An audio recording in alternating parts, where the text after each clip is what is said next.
While I was winding down here this evening, I thought, well, I need to get out a movie review here that I haven't done in a while.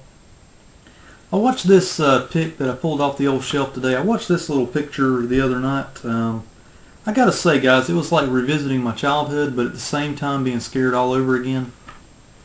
It is, of course, the suspense, thriller, horrors, kind of the melding of the genres. The flick is, of course, The Hitcher. From 1986, I believe it is. Oh, excuse me, 84, I believe is when it came out.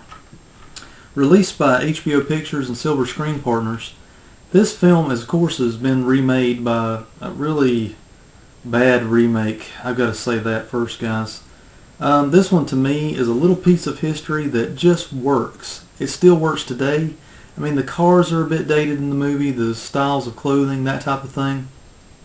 But the landscapes where they filmed this movie are all the same, guys. And it really seems still fresh.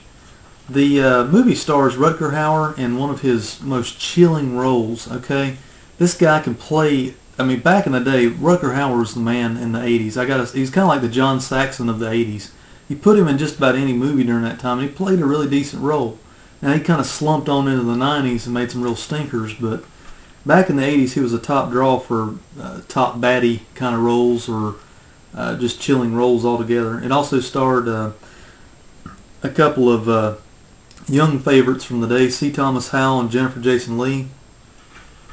The movie, I'll talk a little bit about the story, then we'll go over the DVD presentation of the movie. It took me a while to find The Hitcher, mainly because it's just kind of, I don't think it's ever been re-released other than this old snapper case cheapo release. I found it at a flea market recently when I was going through the aisles there. Had to have it. It's a story of Jim Halsey, who's played by C. Thomas Howell. He's driving a car across country, which is a drive-away thing they used to do. Now they just haul them on trucks or find another economical way of doing it like CarMax or somewhere like that. But it used to, back in the day, I remember my father talking about this because he's a truck driver. People would pay to have a car lot across country from them, have someone give them a free ride basically in the process. They wouldn't pay that person, but they would drive the vehicle cross country, and provided the vehicle was delivered to them, they would get a free ride out of the deal, but no major money. Hence is the storyline here. Jim Halsey's transporting a sedan across the American deserts, and kind of happens upon this weird hitchhiker one day, Rutger Hauer. Rutger Hauer, of course, doesn't ever. You don't really ever get to know his real name. They give him some kind of. I can't remember what they call him in the movie. If it's Jim Traveler or something like that, I'm probably very wrong. But anyway, he's just this no-name character who shows up. At first, he seems okay, maybe a little odd, but then the more C. Thomas Howell tries to talk to him, tries to liven the mood, and it just spirals out of control into this. He's got this really sinister, weird, chilling, cold vibe about him. He talks, and he really believes Rutger Hauer is crazy in this movie. I mean, he is just, it's really cold, really chilling. I know I've said that before, but it's just, I think that sums it up the best. He basically, at first, scares him to death, and C. Thomas Howell manages to kick him out of the car, and I won't give too much away, but he gets away for the moment.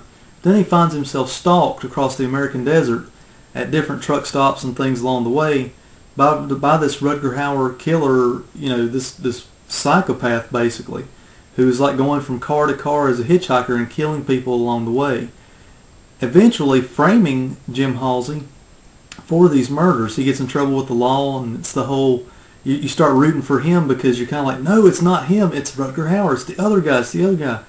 But, hijinks ensue, and it's just about them, kind of a cat and mouse game between Rutger Hauer and C. Thomas Howell.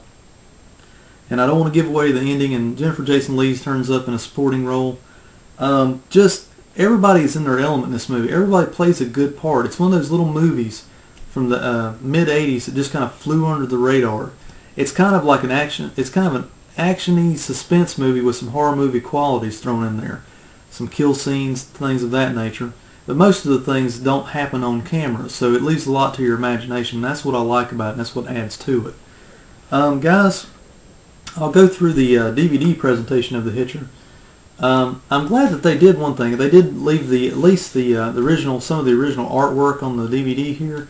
which I'm kind of a fan of, and it's kind of a nitpicky thing, but I really like that in a DVD presentation if I'm going to buy it. I gotta say, this DVD presentation, there's that old saying in the South. I love the movie, but there's that old saying, you can't polish a turd. You can rub it with the highest gloss compound, but it's still at the end of the day going to be a dirty, stinky turd. They didn't do a good DVD presentation on this, guys. I'll just tell you that. It's non-anamorphic. You have to zoom it up on the old widescreen TV, and when you do, it really shows the lines of distortion in the film. Now, it doesn't take away from the overall viewing experience if you don't mind. If you've seen the movie a bunch, you're not really going to notice it, and it's not going to be a big deal.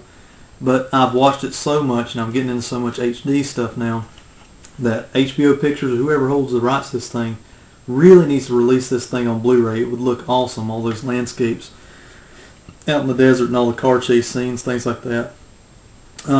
Really light. It doesn't really have any special features. It's a bare bone presentation.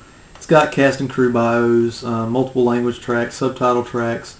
But I really just want to jump a chance of getting this because I can never find it for cheap anywhere. So I found this for $3 at the local flea market, and I just picked it up, grabbed it. It's directed by Robert Harmon. I'm not too familiar with too many of his movies. I think I'll do a search after I get done doing the review here. Should have done it beforehand, I know, but I'm going to search for a few more of his films, see if he did anything else, because he does a very decent job at balancing out screen time between the actors and also building tension in this movie, which seems to be a trend now for scary movies that actually work. They know how to build tension right and then just release it at the right moment. The Hitcher does not disappoint in terms of story, in terms of suspense, in terms of overall freaky experience. So if you've never seen it, you owe it to yourself. Go get a copy of it, Netflix it, rent it, whatever. Watch The Hitcher. You won't be disappointed. This is B Jr. from Endurance Productions. I'll see you next time.